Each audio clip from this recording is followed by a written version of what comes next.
Hey guys, Ronnie Chavez here for another tutorial. This tutorial is going to be an advanced specialty tutorial called the dash bomb.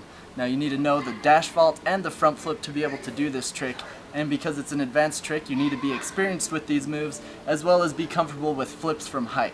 So I recommend that you learn this trick here in a gym where you can do it into a foam pit onto pads because it is a dangerous move and I want you guys to be safe learning these awesome tricks. So let's get started. So if you still need to work on your dash vault and front flip tutorial, you can check those videos out right here. You want to make sure you have those down very well before learning the dash bomb. So when first doing the dash vault into the dash bomb, most people tend to do the dash bomb, which is the actual dash and complete front flip rotation off of height. But if you're just going to do a dash vault to dive roll, which is kind of like half of the dash bomb, then you can do that off of a normal ledge or a normal vault box. You can just practice, and you still want to practice that with the pad. But the basic setup to get good pop and flip rotation out of the dash vault is the first thing is you want a good amount of speed, because that speed is going to transfer into rotation.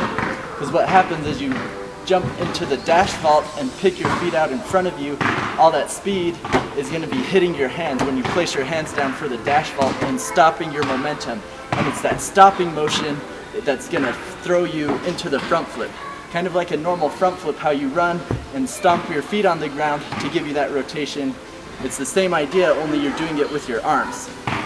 And then as you're doing the dash vault over the wall, you're going to want to kick your feet out and lean back slightly so you can get a good setup so that by the time your hands hit, it's going to pop you forward.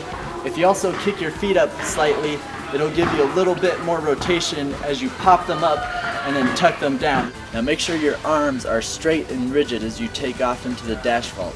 You're not actually trying to jump with your arms, you're just using them for that blocking momentum to transfer your speed into pop and rotation. So doing the jump into this trick, you want to keep your hips close to the actual object. You don't want to be jumping high and coming down on it because you're just going to be falling straight into the flip.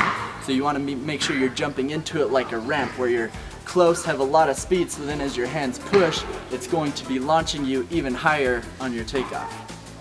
Before attempting the actual rotation of the front flip, you can practice going into a dive roll. So when practicing the dash to dive roll, it's going to be very similar in the setup to the dash bomb.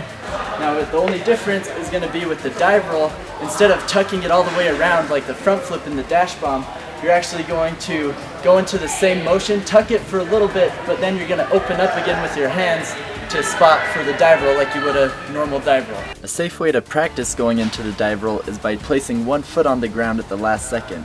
The step will help you control the roll without landing on your head. Practice touching your foot less and less until you can do it without touching down at all. So after you've gotten the dash vault to dive roll down, at this point it just takes practice, and once you add a couple feet to your height, then the dash bomb is a lot easier to get around. So remember, this move can be dangerous, so make sure you train safely. If you have any further questions on how to do this trick, let me know in the comments and I'll answer your questions. This is one of my favorite tricks, the dash bomb. Hope you guys enjoyed this video. Be sure to subscribe for more intermediate, beginner, and advanced parkour tutorials coming here in the future. Thanks for watching.